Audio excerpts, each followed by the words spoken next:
Boa noite a todos. Estamos hoje iniciando o primeiro encontro da ABRAP Mato Grosso do Sul, primeiro encontro do ano de 2023, e desejando a todos que estão aqui presentes, o que vão nos ver depois, né? Um excelente ano para nós, né? De aprendizado, de ações, né? Para o bem comum, né? E o desenvolvimento do amor, aquilo que Jesus deixou o trilho, né, o caminho para nós, que é desenvolver o amor para que a gente possa crescer enquanto ser espiritual. Hoje nós temos a Andréia, que está em São Paulo, que mora em São Paulo, que vai falar conosco, né, o Fatores de Desequilíbrio, o tema de hoje, e boas-vindas para você, Andréia. Boa sorte para você, Obrigada. tá? Fique à vontade e pode, a partir de agora, então, tá com você aí, a apresentação, Tá tá? bom. E a facilitação do nosso grupo. Obrigada já. Obrigada. Lembrando que vamos dizer assim, uma leitura comentada, né, do capítulo 2, Ser e Pessoa, do trecho do subitem Fatores de Desequilíbrio, do livro Ser Consciente. Então, segundo o meu entendimento sobre a leitura do capítulo, certo? Certo. Então, tá bom. Então, fatores de desequilíbrio. Ah, ele não vai passar? Aí você tira da tela cheia, que daí ele passa. Tira da tela cheia, depois você põe de novo. O Zoom tá com isso, tá com esse problema, já tem um tempo, Andréia. E agora, como é que sai da tela cheia? Então, eu vou interromper o compartilhamento, Tá, aí você. tirar da Isso, tela cheia e certo, aí compartilhar de novo. ok.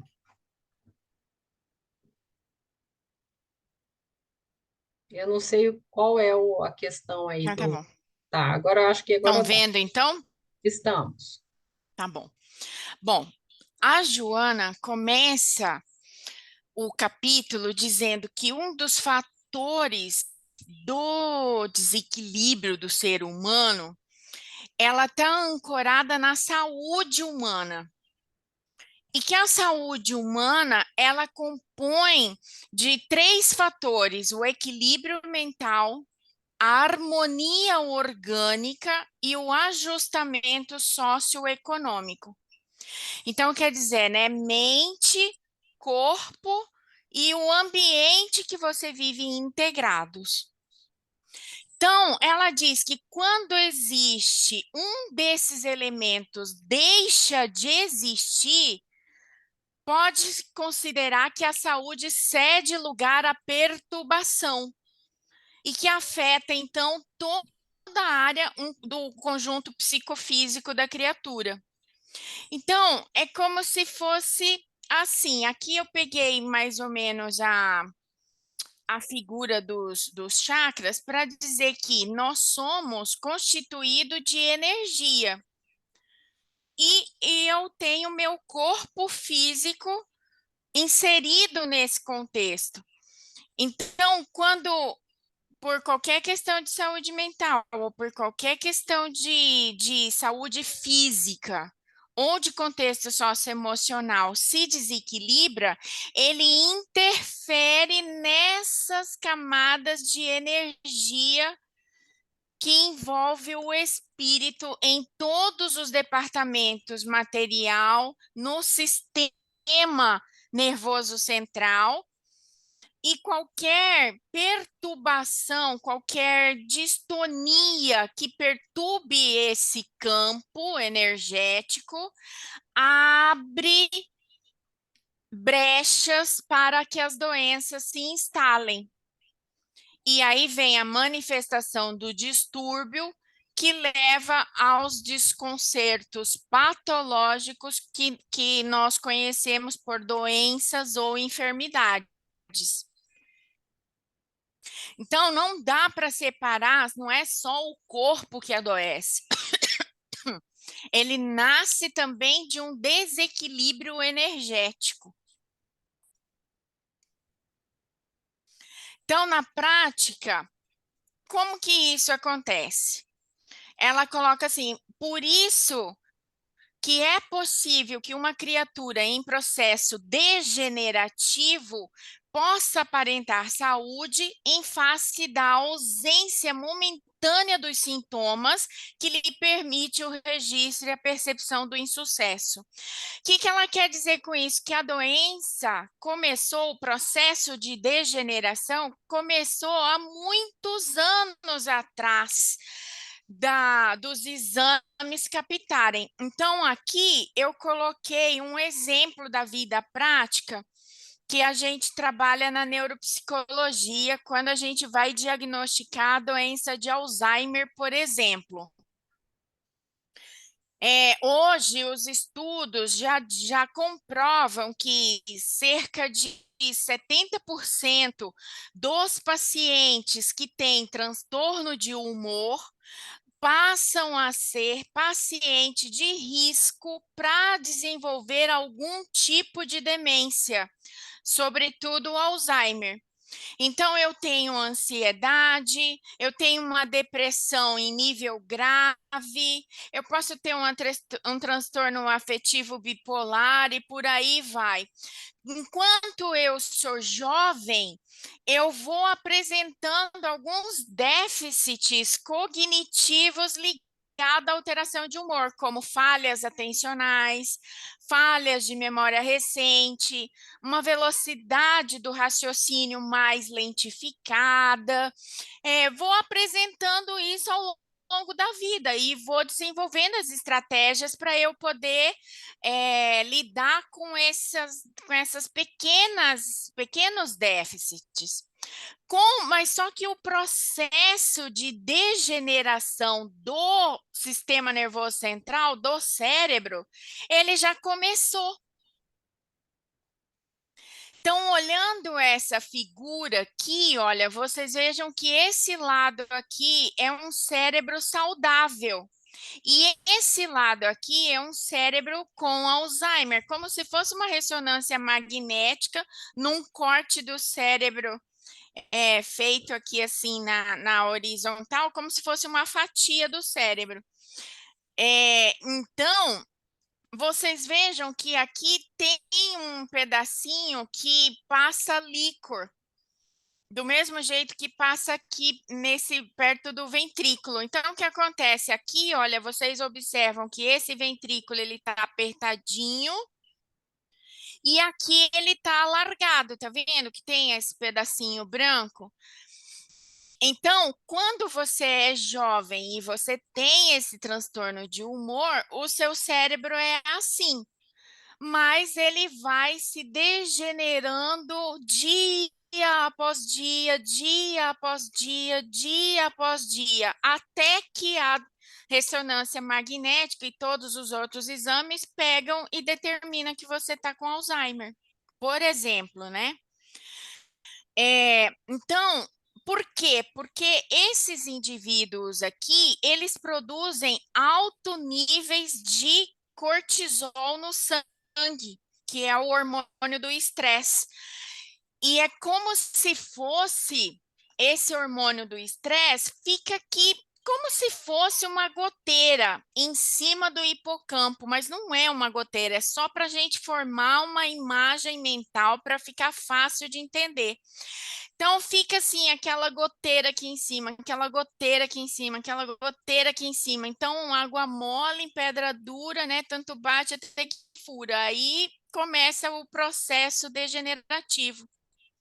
Então, o que a Joana quer dizer é que essas enfermidades, embora você é jovem e você não vê que esse processo iniciou, ele começou lá atrás, quando teve alguma perturbação, algum desequilíbrio na saúde mental, no orgânico ou no socioeconômico.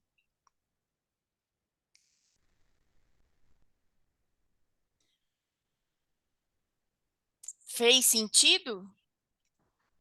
Sim. Bom, E aí ela continua, então, como que a criatura humana ela vai desenvolvendo essas doenças? Porque ela vira escrava da mente e passa então transitar ao longo dos anos entre a prisão do sofrimento e os portões da liberdade, entre a doença e a saúde, ou vice-versa, da saúde para a doença, através da energia direcionada ao bem e à harmonia, ou sobre essas distonias, que são perturbações de origem psíquica, ou através de conflitos ou traumas. Então, à medida que nós temos essa perturbação da saúde, saúde mental de ordem psíquica, as doenças vão se instalando. Eu usei o exemplo de como que a pessoa vai demenciando e como que tem a ligação do transtorno de humor versus a demência, mas a gente poderia citar vários outros exemplos, como problemas cardíacos, problema gástrico, problemas pulmonares. Não é incomum a gente verificar que o ansioso, quando ele está em crise, ele tem palpitação, ele tem taquicardia, a respiração fica encurtada, ele transpira muito, porque o corpo está todo preparado para poder enfrentar o perigo, mas se ele fica muito tempo nesse estresse, nessa condição física, não é incomum a gente ver no dia a dia que os ansiosos começam a produzir sintomas gástricos, como se fosse uma gastrite. Aí vai, faz a endoscopia, o médico fala assim, não, vai para um psicólogo ou para um psiquiatra, porque não tem nada. É tudo sintoma manifestado de origem psíquica. Só que com o passar do tempo, você submetido a altos níveis de ansiedade, uma hora o estômago reclama e aí a gastrite está instalada. Então, ela ainda diz que esses conteúdos negativos do dia a dia que vão desestabilizando a criatura humana, podem ser conteúdos de comportamento emocional de diferentes e relevantes significados. O que significa isso? Que alguns que são casados podem ter problemas de relacionamento amoroso, ou tem problemas na família, ou tem problemas com o filho, ou tem problemas de saúde, ou tem problemas no trabalho, problemas acadêmicos, problemas financeiros, doença na família, enfim, cada criatura se apega nesse conjunto de dificuldades e de problemas humanos. Essas dificuldades e esses problemas humanos, eles disparam emoções. Cada um reage de um jeito e essas emoções geram um desconforto. E esse desconforto que vai fazer com que eu reaja. Então, a forma com que compreendemos esses problemas humanos impacta na forma como nós lidamos com eles. Então, por isso ela falou que esses conteúdos negativos desses problemas humanos interferem no comportamento com diferentes significados da forma com que cada um encara. Então, são geradores de disritmias energéticas que passam a desvitalizar os campos, né? Aqueles campos que nós colocamos aqui, os campos energéticos, eles passam a desvitalizar, nos quais eles movimentam, enfraquecendo e abrindo a sintonia com os micro-organismos degenerativos. Então, aqui ela está contando como é que as doenças vão sendo instaladas.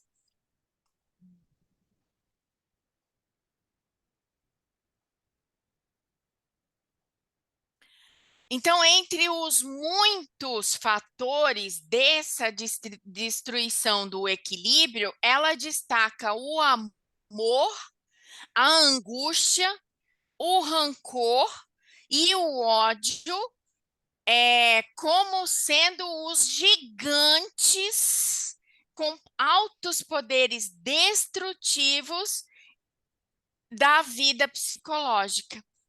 Aí a gente pensa assim, mas o amor, logo o amor, né? Mas ela vai explicar mais para frente. Então, aqui eu quero destacar trechos do filme O Mensageiro da Paz, que traz a biografia do Divaldo Pereira Franco.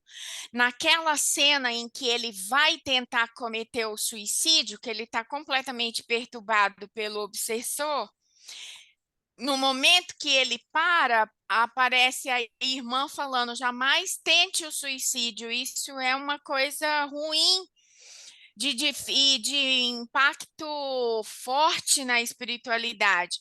Aí a Joana de Ângeles aparece e começa a dar os ensinamentos para o Divaldo.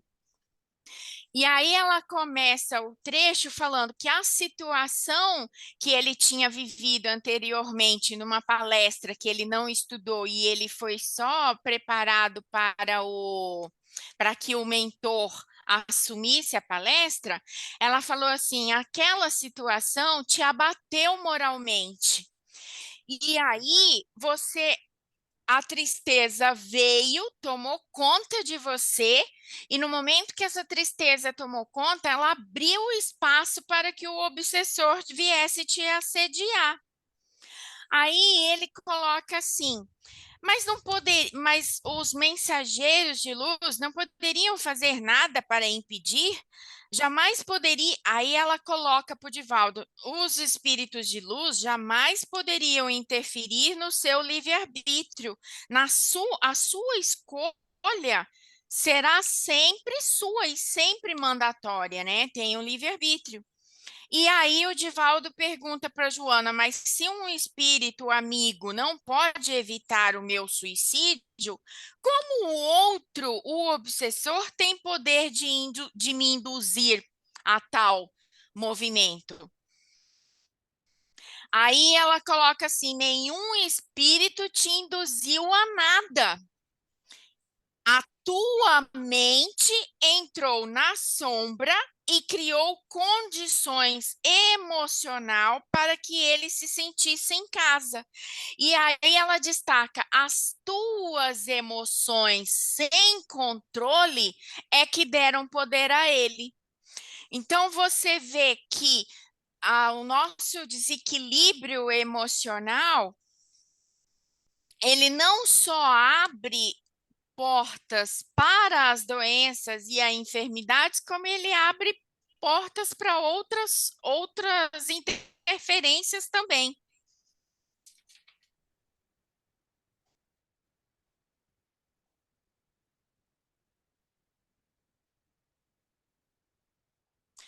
Então, ela continua que essa mente desordenada pelo cultivo das paixões, ela perde o prumo. Então, aqueles temas de problemas humanos que nós destacamos no slide anterior, eles interferem quando a gente os deixa extremamente materializados, extremamente robotizados, vamos dizer assim, como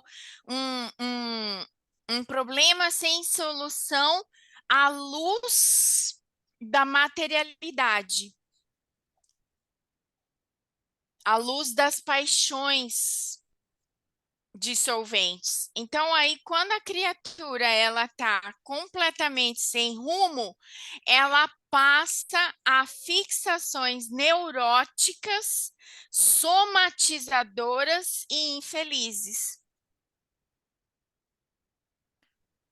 Quantas doenças que a gente tem notícia que a pessoa está somatizando, está somatizando. Por que que ela somatiza? Ela somatiza a incapacidade ou a inabilidade, vamos dizer assim, fica mais apropriado, a não habilidade de lidar com a busca da solução. Desequilibra todo o campo energético e aí ela somatiza em forma de doença. Que respondem pelos estados inarmônicos da psique, da emoção e do corpo.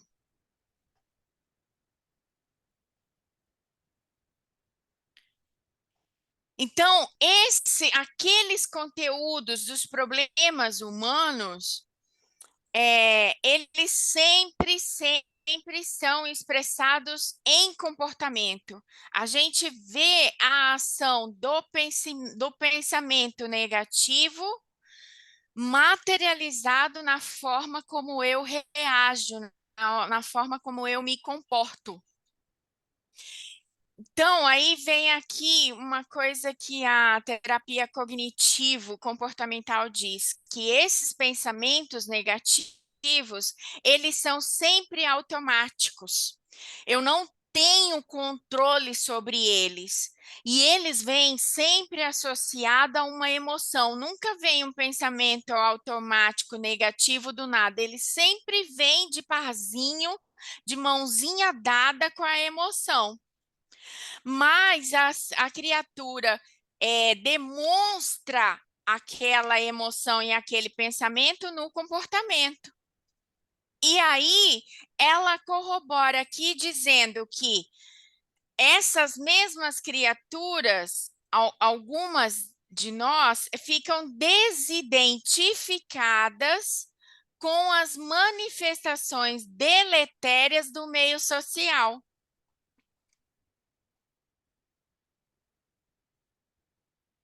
Das constrições de várias ordens e das dominações bacterianas. Então, a hora que eu me desidentifico do bom, do belo, do verdadeiro, do equilíbrio, eu baixo a minha guarda e me misturo no meio com as dominações das bactérias. Aí ela diz que qual é o antídoto?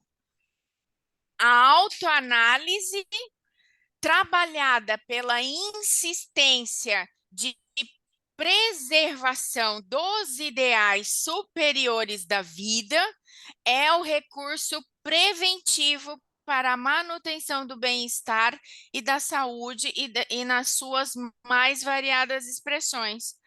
Quer dizer, na hora que eu consigo analisar se aquele pensamento automático negativo, se ele faz sentido, se ele tem evidências que contradizem o fato que é a possibilidade dele ser verdadeiro. Na hora que eu consigo verificar novas alternativas para solucionar um problema ou para enfrentar aquela situação difícil, aqueles problemas humanos, na hora que eu olho aquele problema humano com a lente da preservação de ideais superiores à vida, quer dizer, quando a gente coloca assim, se eu estou passando por alguma dificuldade, porque estava programado na minha encarnação, que eu entendo que tem uma energia superior que rege tudo e que nada acontece sem a permissão dele, então que eu não estou passando por aquilo em vão, e aí eu foco na solução do problema, e eu percebo que aquilo está me impactando por causa de alguns vícios na maneira de eu pensar e de eu encarar a vida, eu estou blindada dessas bactérias e de desenvolver essa doença. Então, as inúmeras doenças. Então, é o que a TCC diz, né? Quando você não pode mudar a forma com que você você não consegue impedir que você tenha o pensamento automático negativo. Você não consegue impedir que você sinta aquela emoção ligada àquele pensamento, mas você consegue sim escolher a forma com que você vai reagir. E você pode reagir de maneira funcional ou de maneira disfuncional. E ela corrobora dizendo que só a autoanálise é capaz de levar a isso. Então, aqui eu trouxe exemplos de comportamentos disfuncionais e exemplo de comportamentos funcionais ligados à mesma emoção. Então, por exemplo, um indivíduo, quando ele sente raiva, como que é a reação de uma pessoa que está possuída na raiva, que ela está assim, irritadíssima, que ela está furiosa? Vocês conseguem me dar exemplos? Como que um raivoso reage? De forma irracional. Irracional. E como que é o Reage, comportamento? age, Gritando, Reage gritando, o que mais? brigando a- com todo mundo, até com o cachorro. Brigando com todo mundo, sendo agressivo, ele Agressivo. vai para a discussão, ele briga com a pessoa, né? Então, é assim que comporta um raivoso.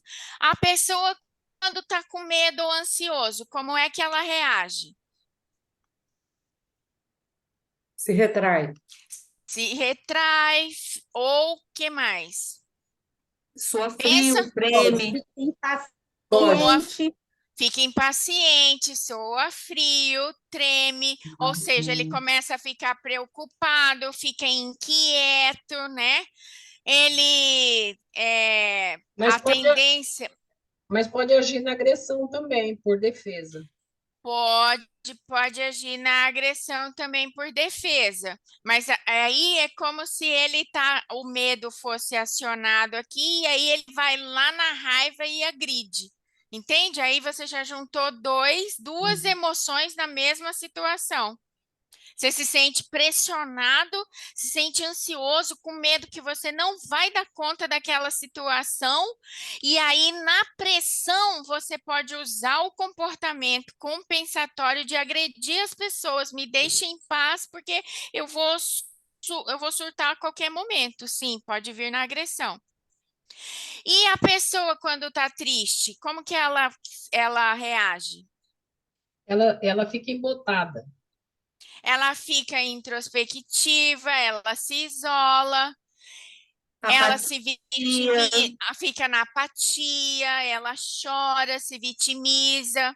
Então, esses comportamentos que nós descrevemos da raiva, do medo e da tristeza são comportamentos disfuncionais.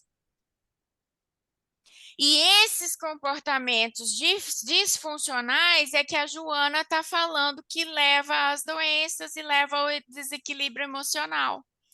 Aí você fala assim, tá, mas nós estamos uma vida toda, e como que eu vou saber que seria um comportamento adequado na raiva? E tem como ter um comportamento adequado na raiva? No ódio? Tem como? A gente costuma dizer que as emoções, elas são como um fio de eletricidade. Quando esse sistema elétrico ele está encapadinho, ele está ali bonitinho, ele coloca toda a sua casa para funcionar. Ele liga o computador, liga a geladeira, liga as luzes, o som, a sua casa funciona perfeitamente. Agora, quando tem um fio desencapado ou mal ligado, com mau contato, nesse sistema elétrico, o que que acontece com a casa? Dá curto. Dá curto-circuito, pega fogo, você toca fogo na casa. Sai Assim, faísca. trai faísca, assim são as nossas emoções. Elas estando equilibradas, elas nos colocam em funcionamento e nos protegem. Elas em desequilíbrio leva a gente para as doenças. Então, qual seria um comportamento funcional para a raiva? A raiva, ela tem a razão de existir. Ela é uma emoção biológica, ela libera um hormônio que prepara você, a raiva, o medo, a tristeza, eles preparam você para reagir frente a uma situação. Então, o comportamento funcional da raiva deveria ser refletir, reposicionar, buscar suporte, se conectar, se defender. Por quê? Porque a raiva, quando ela está posicionada no lado equilibrado, ela coloca limites. Ela faz com que você se defenda. Ela faz com que você se mova para a ação. Agora, se eu cedo ao impulso do primeiro estímulo que vem, eu parto para a agressão. O medo, quando eu estou preocupada, estou inquieta, o medo, ele libera, é uma emoção biológica também, ele existe. Por exemplo, se você está passeando lá no Pantanal e se depara com uma onça, o corpo é um perigo real, a onça pode te atacar. Então, o corpo tem que estar preparado para fugir da onça, para lutar com a onça ou para paralisar, para ela achar que você é planta e ela passar batido e não te atacar. O problema é que todos os problemas humanos ultimamente estão virando onça. Então aí eu fico preocupado, um filho que adoece, eu já raciocino, nossa, tem risco de vida, então eu já me coloco nesse perigo eminente. E aí vem a preocupação e o corpo aciona todas essas reações físicas como se eu estivesse enfrentando uma onça. Então, qual seria o comportamento funcional para eu enfrentar uma dificuldade de saúde com um filho ou qualquer que seja o problema humano? Organizando, prevenindo. Prevenir é diferente de preocupar. Preocupação é uma atenção fixada num problema, ela só consome energia e faz você adoecer. Agora, se você previne e leva seu filho ao médico e faz todos os exames e dá todos os remédios que estão disponíveis na medicina, você está prevenindo. O que vai ser o resultado ou não daquela cura da doença do seu filho não está sobre o nosso controle. Então, por isso, nos slides anteriores, ela disse que se eu tenho um propósito superior, se eu estou alinhada a propósitos superiores, aquele problema de saúde do meu filho, eu vou enfrentar com tudo que está na minha mão para resolver. E aquilo que sai do meu controle não me pertence mais. A tristeza, no lado disfuncional, você se vitimiza, você fica remoendo, fica reclamando, se isola, desanima, desiste, dá uma apatia, uma preguiça enorme. No lado funcional, a tristeza existe para você ter a reflexão do que aconteceu, ter a reflexão de como você reagiu, como aquilo te impactou, e para que você possa reposicionar frente àquela situação que você está passando. E se não tem controle, não tem o que você fazer, que você possa aceitar e solidarizar-se, e se acolher e buscar suporte dentro daquilo que nós não temos condições de mudar a situação. Até daqui que vem, né? O que não tem remédio, remediado está, né? Quer dizer, se a solução é essa e foge do meu controle, a mim só cabe aceitação. Então, aqui foram exemplos que a TCC nos oferece para complementar com o que a Joana vem falando. Aí a Joana diz, então, que de todos esses fatores de desequilíbrio, o pior de todos eles é o amor. Porque o amor nos nossos dias, ele ainda é confundido com sensações imediatas de prazer. É um amor mais materializado, um amor mais que busca respostas imediatas para o aqui e agora e todas de satisfação das necessidades básicas.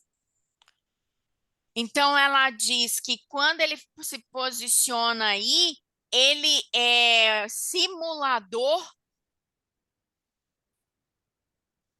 ele é né? Simulador no sentido de que ele vai nós vamos pilotando para que a gente tenha progresso moral. O amor constitui, então, um grande demolidor das estruturas celulares, pela força desses desejos materializados, do qual a criatura se faz portadora. Quanto mais materializado esse amor, quanto mais ela coloca aqui, quanto mais o amor for bruto, possessivo, num desejo carnal, não só do desejo ligado à libido, mas ligado a ter a minha propriedade, ligado aos ganhos que eu vou ter com essa união e com essa troca de amor. Quanto mais, enfim, todas as supostas vantagens que as pessoas buscam de resposta no amor. Quanto mais materializado for, mais doente ele é, mais demolidor ele é, mais desequilibrador ele é. Aquele amor apegado, né? É um amor Pega o apegado. objeto do amor, né? Isso. E aí ela fala, porque esse amor apegado, ele oculta frustrações que geram mecanismo de transferência para o objeto amado, mas uma transferência neurótica.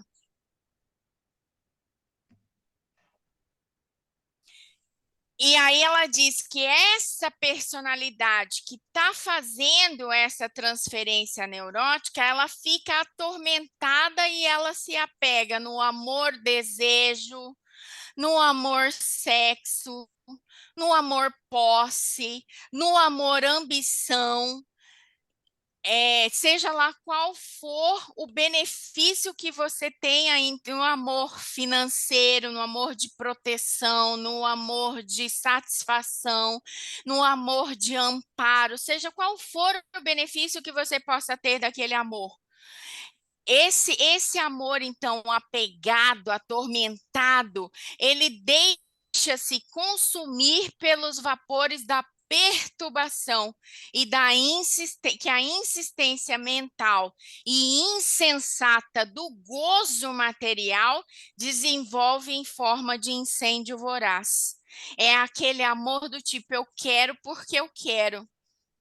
Chega a ser até meio que um amor que a criança tem, né? Quando na tenra idade. Um amor infantil. Um amor narcísico, né? Então, Mas assim, eu acho que nós damos muito mais conta, a gente está muito mais nesse amor, nesse tipo de amor, do que no amor mais sublime. Nós ainda estamos muito nesse amor, né? Eu sim. amo porque eu preciso fazer sexo com aquela pessoa, aquele amor de pele, amor, né? Então, amor posse, aquela pessoa tem que ser meu namorado, meu marido, minha mulher, não pode dividir com ninguém. É esse amor, nós estamos muito mais nesse lugar ainda, né? Desse amor que perturba do que o amor que Sublime. sublime, né? Eu me vejo muito nesse lugar ainda, né? É, Nessa.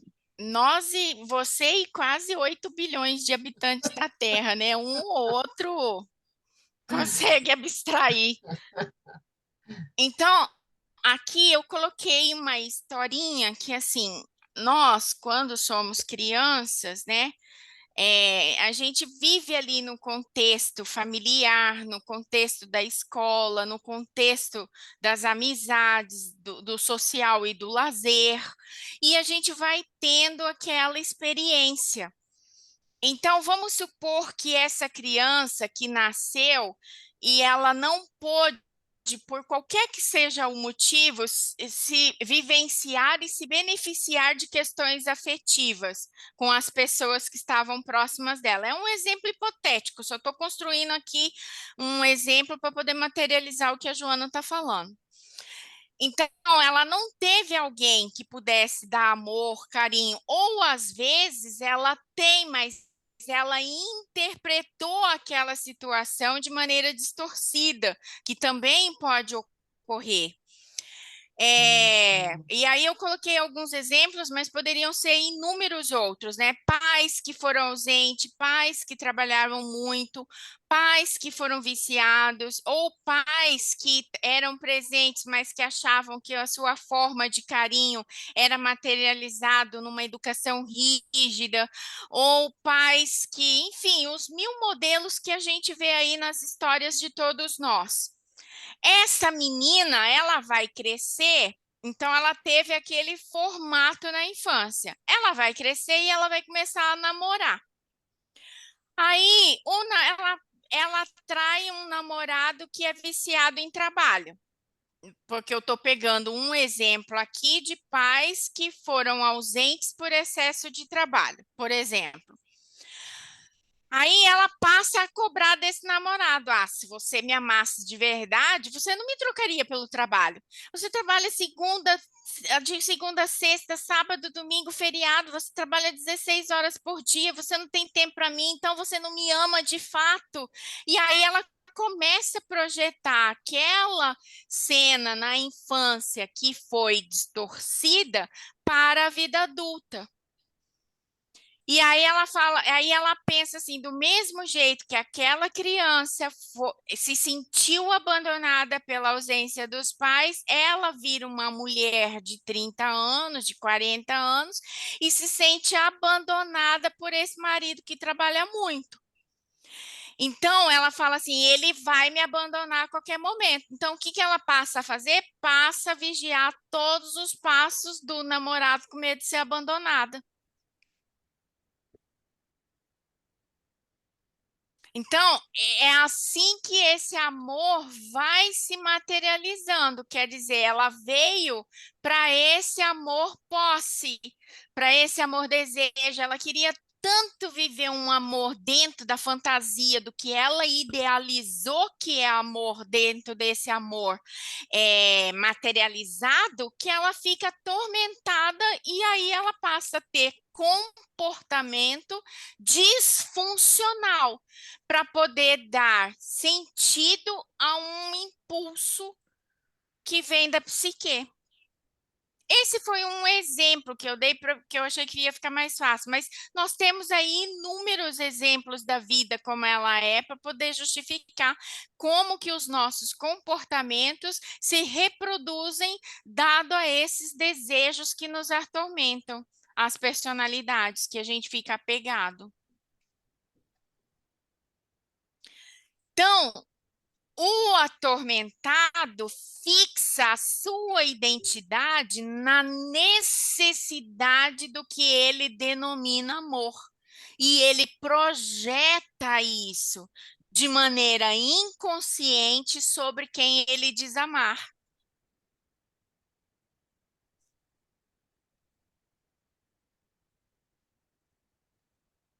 impondo-se com impaciência irrefreável ou acalentando intimamente a realização do que há nela em terrível desarmonia interior.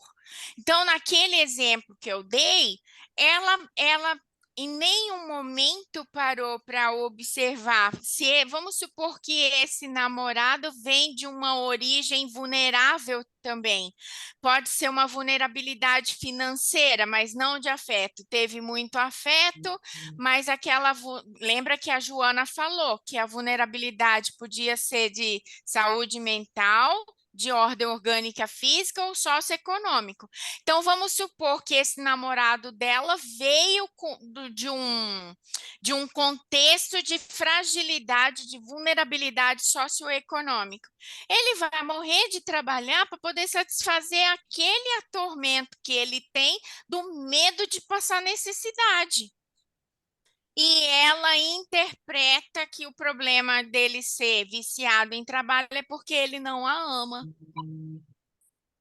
Então, com esse exemplo, eu quis tentar mostrar as duas lentes distorcidas e atormentadas se relacionando.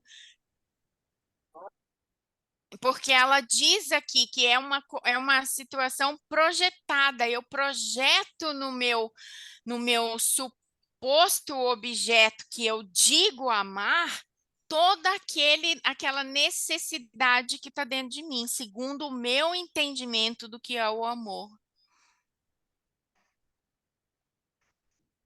E quanto mais o ser humano aspira e usufrui, mais ele exige e sofre. Então, quanto mais eu aspiro ter aquele amor segundo o meu entendimento do materializado e apegado do que é amar, mais eu exijo da pessoa que eu amo e mais eu sofro. Quando eu não alcanço, então, esse amor que eu gostaria de ter, quando eu não realizo, mais eu me atormento e me descomponho. Chegando a ponto de estar perdendo ou matando, com raios venenosos da mente em desalinho, as defesas imunológicas e a vibração da harmonia mental, me tornando um ser humano a cada dia mais doente. Aí ela diz que a segunda emoção é a angústia. Então, a angústia no Aurélio diz que é uma ansiedade física acompanhada de dor, de agonia, de ansiedade, de apreensão, de aperto, pessoa com angústia, inquietude profunda que oprime o coração.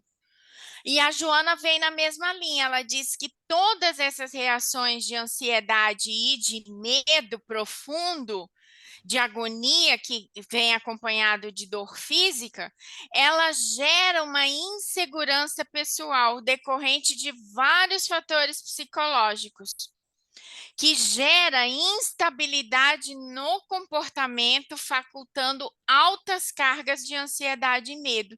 Então, é comum a gente ver as pessoas que sofrem de transtorno de ansiedade, elas chegam falando, meu peito está apertado, parece que alguém enfiou a mão lá, segurou ele e torceu.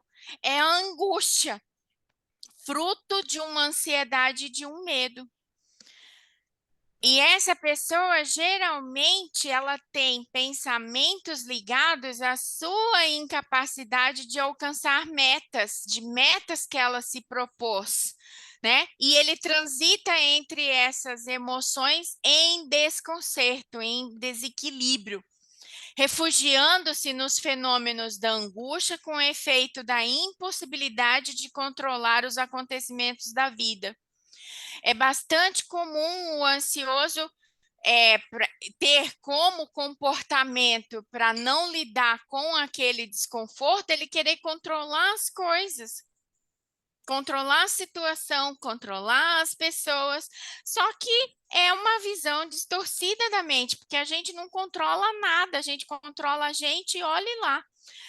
E aí, lógico que vai produzir um sentimento de incapacidade de controlar os acontecimentos da vida, porque é distorcido, isso não existe. Então, com base nessa distorção, enquanto ele transmite os primeiros níveis de consciência, a carência da lucidez dos objetivos essenciais da vida leva a criaturas incertezas.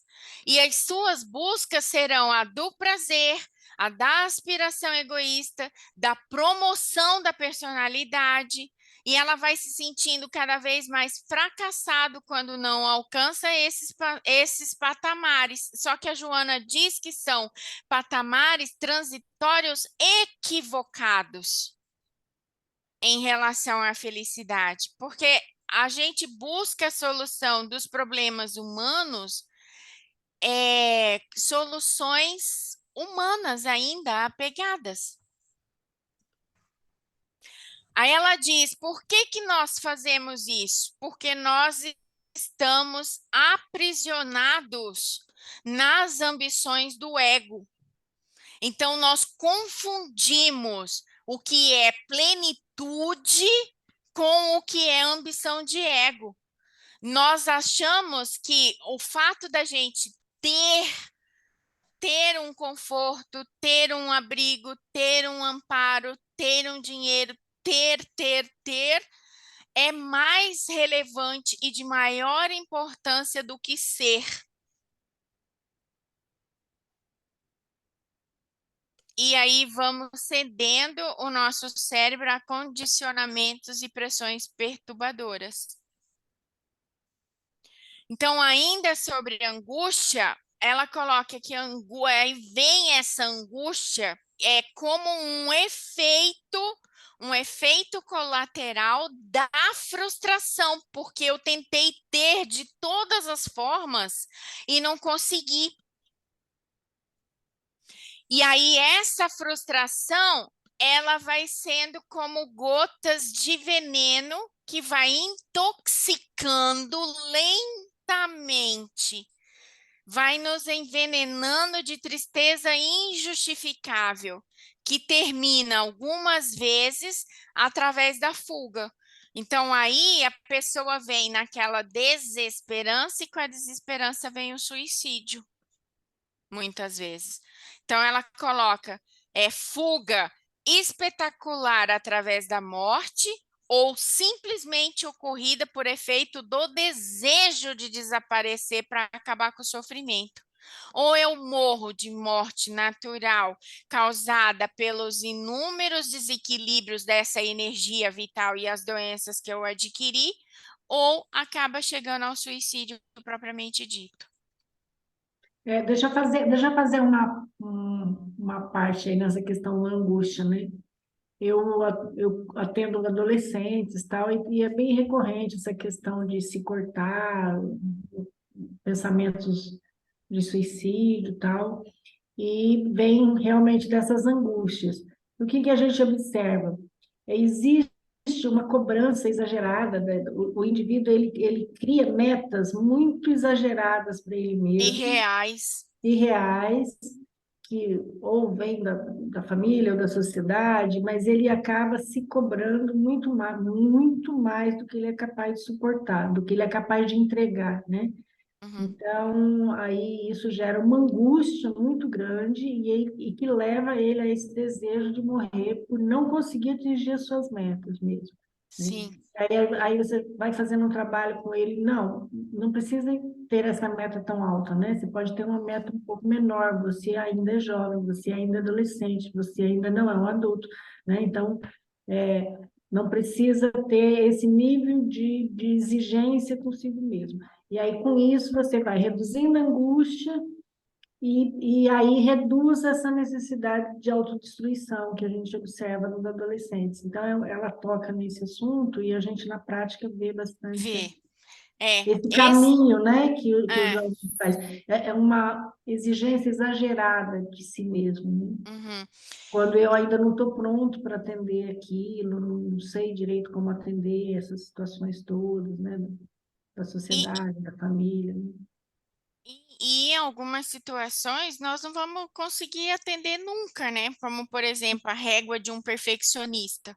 Então, é São, baixar, o caminho é baixar as expectativas, baixar as exigências, né? é, Tá tudo certo, tá tudo bem com esse pouquinho que você consegue fazer, né? Eu consigo atender isso, então tá tudo certo isso, né? uhum, Então você reduz a angústia e aí a necessidade de automutilação. uhum. Parênteses. Então, aí ela completa que normalmente, nos casos de angústia cultivada, estão em jogo traços masoquistas, mecanismos masoquistas, que a pessoa acaba tendo alguma vantagem de ter o prazer pela dor.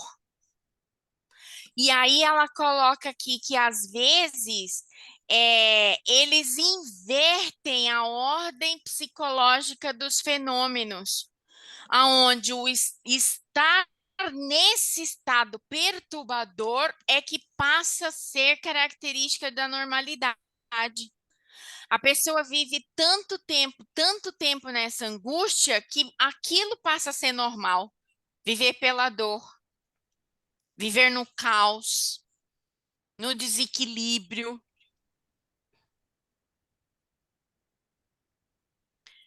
Então ela diz, qual que é o antídoto disso então, para superar esses estados de angústia? E ela coloca, desde que essa angústia não tenha um fator psicótico associado. Se André, não, oi. só um pouquinho que a Olga levantou a mão, eu acho que é em relação ao tema, a slide passada, é isso, Olga? Sim, e assim, eu vejo que isso é um círculo, né?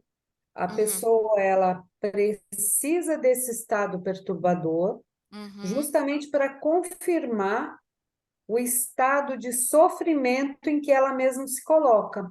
Então, sim. ela vive o vitimismo e procura toda a angústia possível para confirmar aquilo que ela mesma busca, Uhum. num estado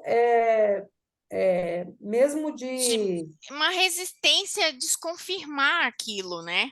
a sair desse processo, né? Porque É, sair desse processo envolve também em assumir que todo o tempo que você passou nele foi um tempo em que você passou, vamos em, dizer assim, em vão, né? Inútil. Uhum. Por orientação própria. É claro que a gente sabe que isso é bem mais profundo, que não é simples assim, uma decisão tão natural assim, né? E passa também pela resistência da mudança, né? O caos pode ser horrível, a dor pode ser horrível, mas é um mecanismo conhecido.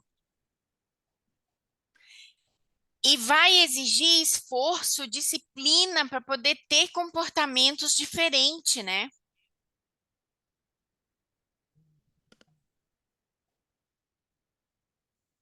Sem dúvida, é verdade.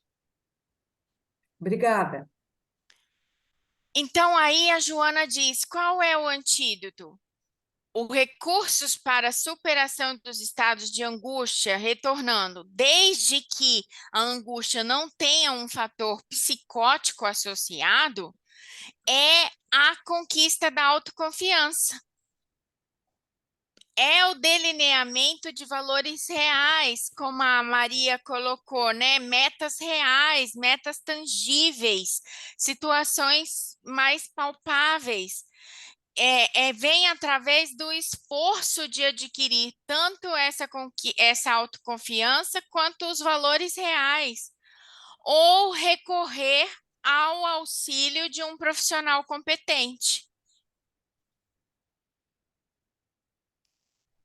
se você não consegue encontrar esses caminhos sozinho. E aí ela coloca assim que às vezes as ocorrências do insucesso devem ser avaliadas como treinamento para outras experiências.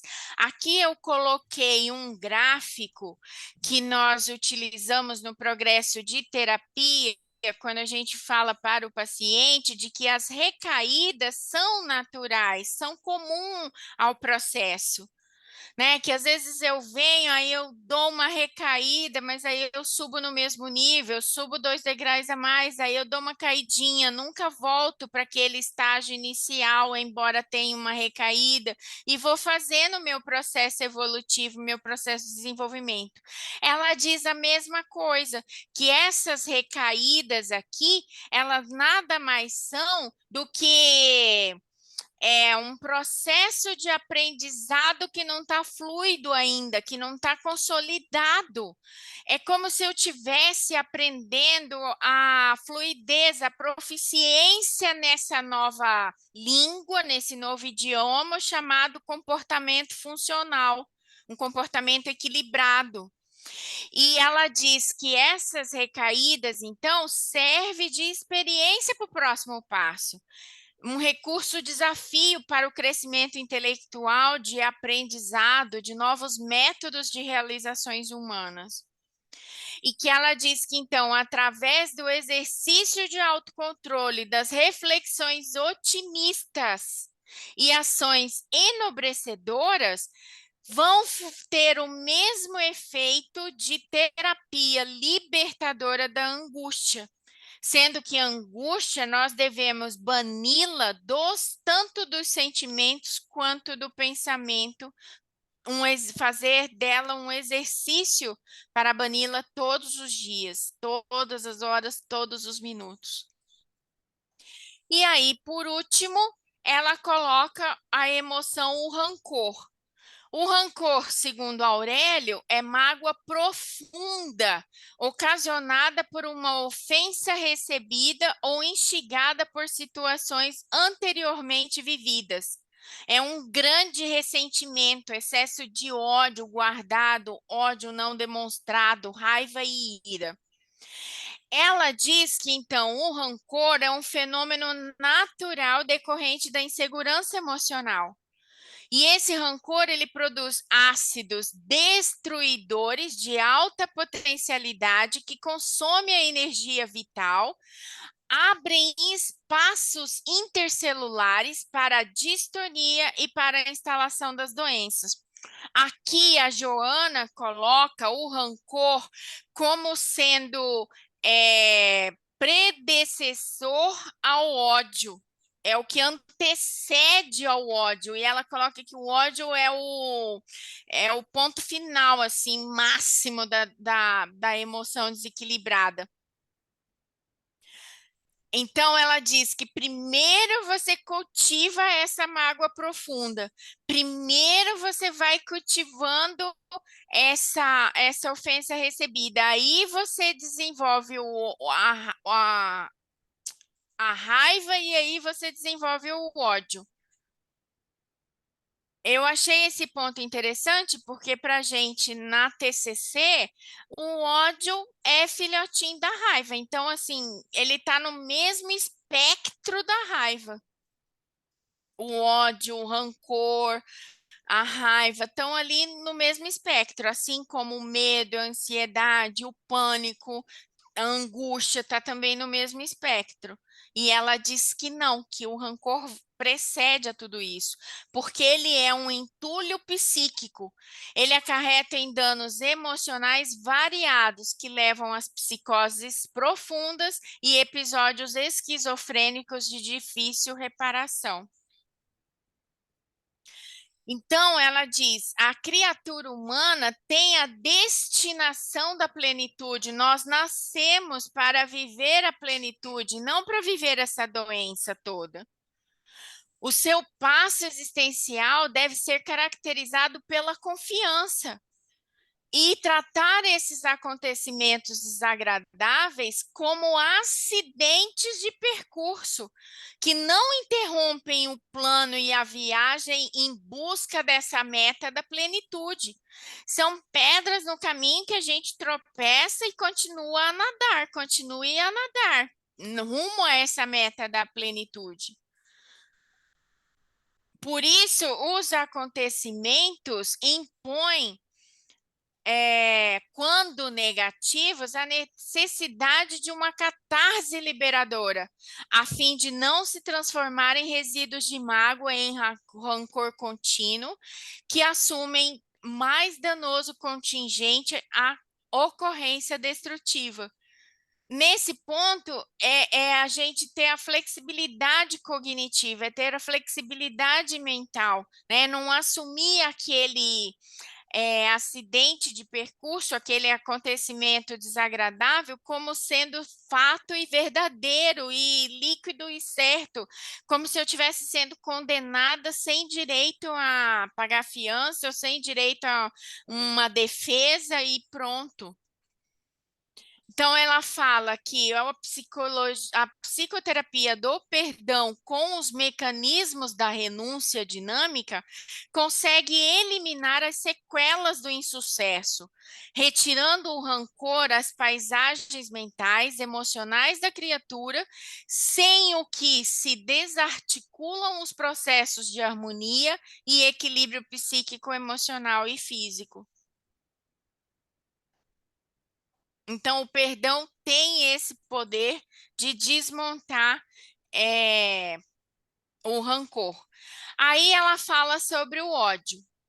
Então, o ódio seria, no conceito da Joana, é a etapa terminal do desarranjo comportamental.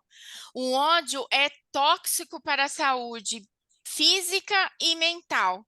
Ele se desenvolve mediante análise injusta do comportamento do outro e em relação a si nunca. Sempre aqui é o outro que me ofendeu, é o outro que não obedece, é o outro que me maltrata, é o outro que me trai, enfim, seja lá quais forem os pensamentos que vêm, mas é sempre direcionado a outra pessoa. Aqui eu trouxe, então, uma dica da TCC que ela diz assim, que a cognição ligada, vamos fazer um parênteses aqui, né? É uma cognição no sentido do espectro da raiva, considerando que ódio, raiva, fúria, rancor estão no mesmo espectro segundo a TCC. Não é o que a Joana diz.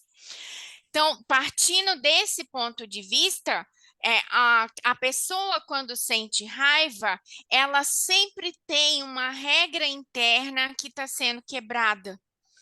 Então, se você quer encontrar um motivo pelo qual você está direcionando essa raiva a outra pessoa, você deve perguntar o que aquela outra pessoa que você está com raiva dela deveria estar fazendo ou deveria deixar de fazer.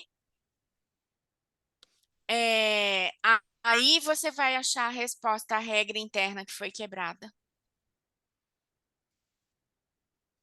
Então, são pensamentos que falam, deve ser assim, tem que ser assim não.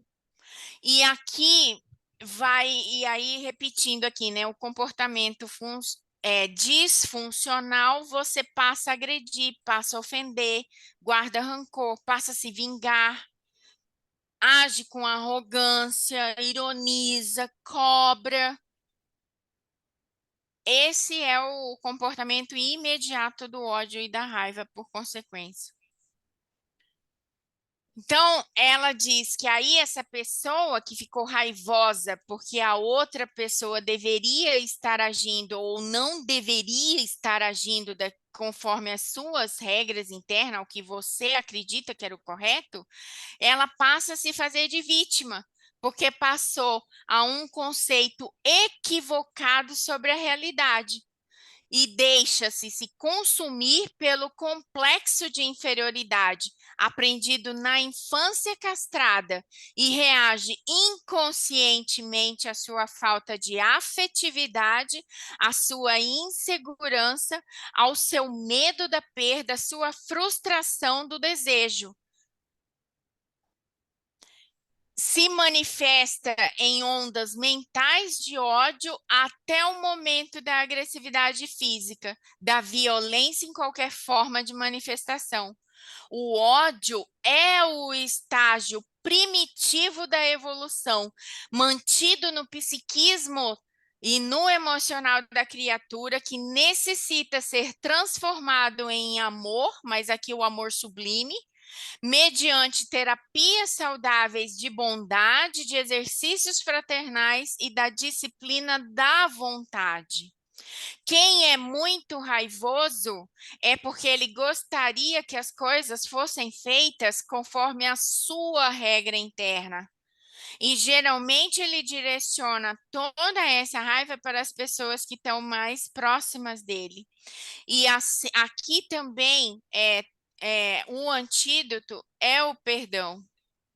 Quando eu tenho consciência que aquela regra é minha e que nem sempre o outro sabe, conhece ou concorda, você começa a encontrar alternativas para flexibilizar aquela rigidez de que as coisas sejam feitas do seu jeito.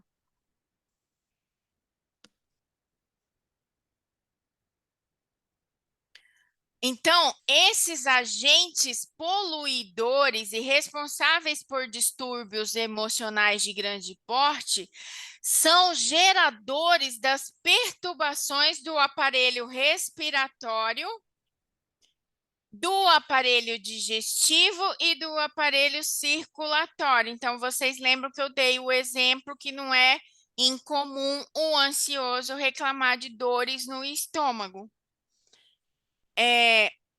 Que muitas vezes, quando isso fica muito em desequilíbrio, ele passa a ser responsável por câncer físico, matrizes de desordem mentais e sociais que abalam a vida e o mundo.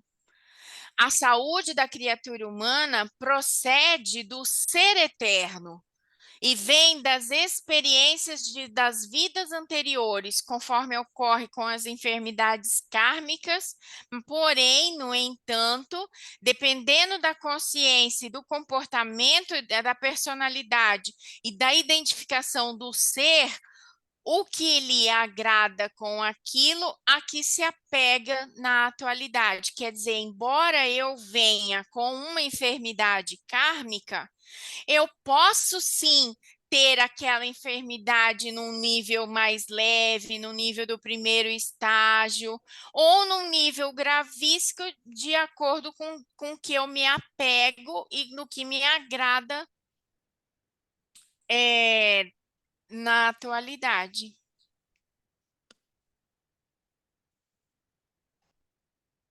Fim.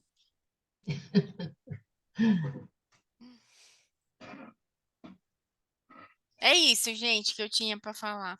Ok, Andréia. Nós temos 9 minutos para poder as pessoas interagirem, né? Quem quiser comentar, fazer perguntas. Adorei a sua apresentação, tá? É, Pode continuar, que está muito bom. E aí você Olha, eu pode. vou dizer que é estranho do lado de cá, viu? Você fica falando com a tela do computador, não vê ninguém, meu pai do céu. Isso porque eu pus vocês aqui no celular para eu André, ficar olhando. André, agora você pode finalizar o compartilhamento aí, que daí aparece todo mundo. Espera aí, então.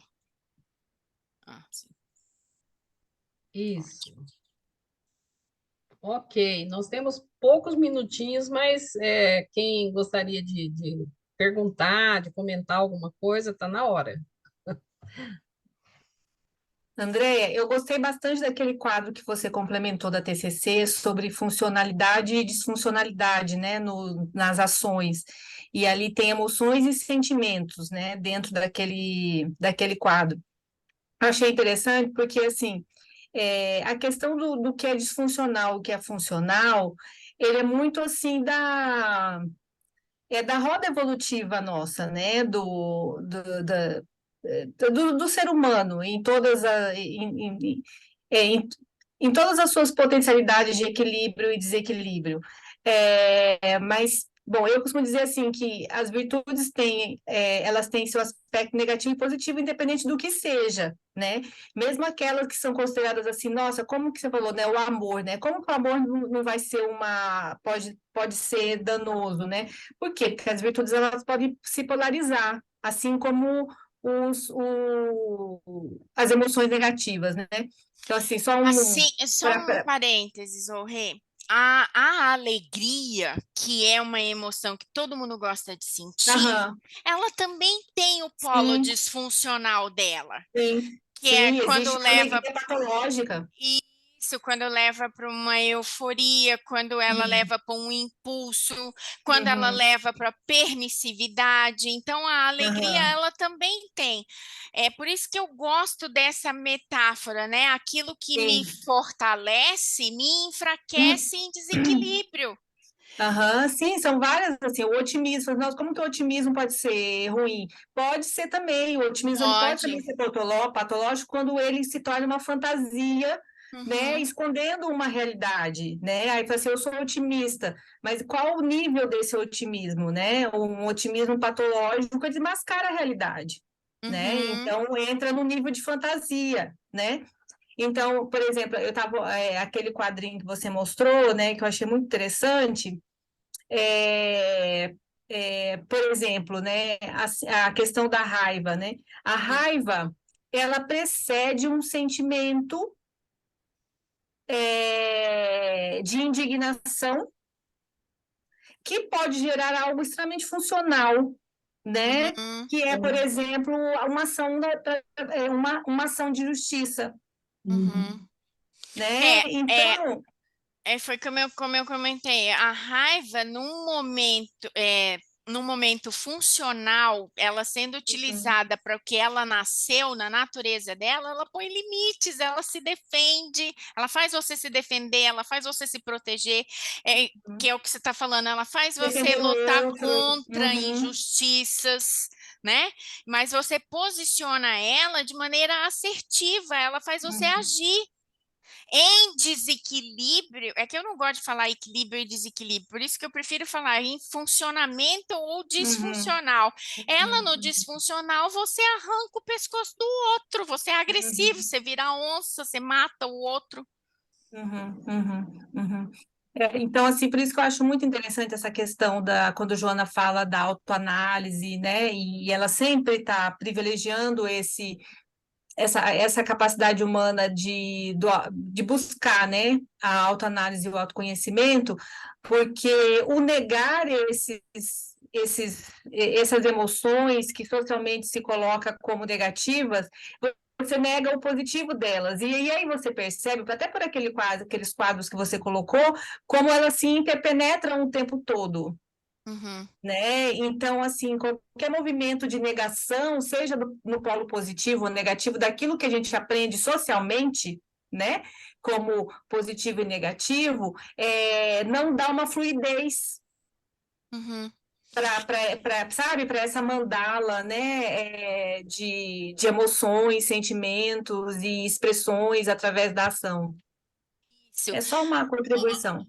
Olha só, como que fica uma pessoa que ela acredita que a raiva é um sentimento ruim e que ela passa a reprimir a raiva a todo custo e a qualquer preço? Quais os impactos que vêm para a vida dela? E ela fica doente. Ela implode, né? Ela fica Ela implode, abatida. ela não, Apatia. ela não põe limites nas relações com o outro, ela não sabe falar não, ela não se defende, então o outro, o abusador, pode vir e fazer o que quiser de mim porque eu não dou um basta. Então, quando a gente pôs, é a energia da raiva funcional que fala: não, aqui não, meu amigo. Peraí, você está tirando o meu direito, você está invadindo o meu espaço. Então, de tanto eu reprimir aquela emoção, que ela é uma emoção biológica, a gente não tem como evitar. Ela faz parte, foi o jeito que o cérebro arrumou de proteger o corpinho que ele habita. Então, são essas emoções que liberam adrenalina, noradrenalina, a... Como que chama lá? Morfina.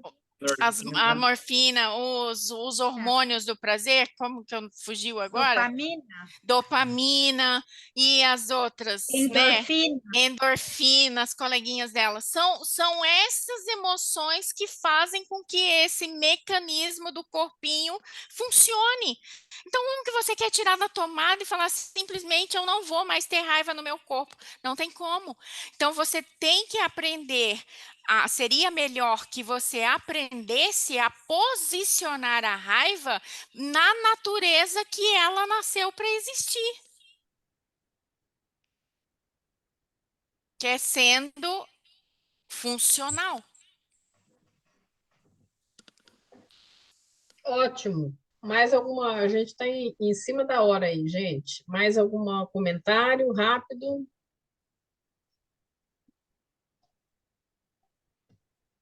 Só agradecer. Foi muito boa a aula, Andréa.